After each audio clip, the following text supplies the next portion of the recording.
Turning to commodities now, and for our weekly check of the sector, we're joined by Jonathan Barratt from Commodity Broking Services. Jonathan Barratt, welcome to the program. Welcome back, Whitney.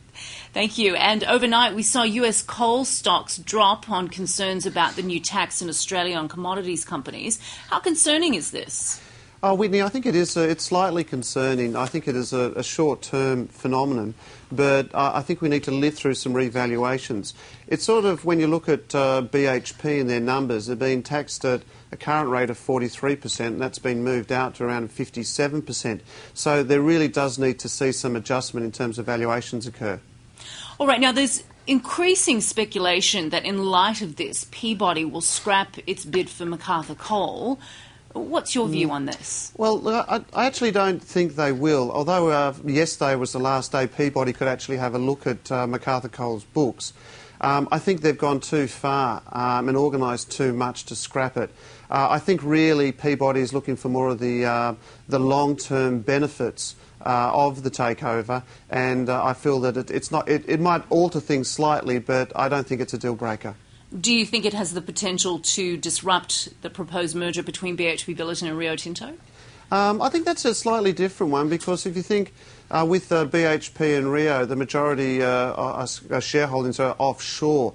I don't think it will. All I think it'll do is just allow them to have to relook at their books, but I think the merger made common sense to do it, so I don't think that's going to affect it at all.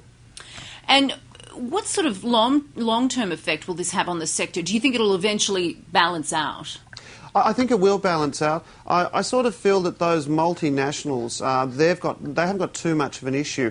I tend to feel a little bit sorry for the 100% owned and operated company in the mining sector, because they're the guys that I think are going to be hit the most on this. And I think when you look at the balancing out type of phase, it's going to be a lot harder for these guys to get the correct value as it would be to, say, a BHP and a Rio. And of course, the federal government's defence of this is that they see it as the most effective way to manage Australia's two-speed economy. Would you agree with that? No, I would not. I actually feel, Whitney, it's a little bit superficial. What you're doing is you're taxing that part of the economy that seems to be booming. You're just sort of arranging things a little bit differently. I'm just wondering if the government would actually change its tact if, in fact, the demand from Asia all of a sudden dropped. Would they reimpose the tax or take it off just as quickly as they put it on? All right, let's turn to another issue that's been at the top of the headlines, and that's the oil spill in the Gulf of Mexico. It's pushed prices for soft commodities lower. Why?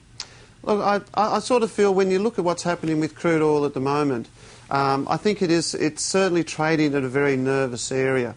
What we've seen is some of the soft commodities have been relatively mixed, but when you really look at where crude is actually right at top of major resistance. And I think if it can get through this 87 level, then we'd probably see prices actually trade onwards and upwards through to that 90. Concerning the grain sector, pretty mixed, but I still feel that the grains are at a low end of the market there, and I actually like to buy grains, corn, wheat around these levels. All right, and we're nearly out of time, but just quickly on oil, what sort of effect is this having on oil itself? Look, I don't think it's having too much of an effect. I think people are really looking at some of the numbers, the manufacturing data, particularly out of the States. Let's see what unemployment does towards the week. I don't think that spill is having too much effect on the actual price for oil at the moment. I think it's more of an environmental concern which is sweeping momentum at the moment. All right, Jonathan Barratt, we'll have to leave it there, but thanks for your time today. Thanks, Whitney.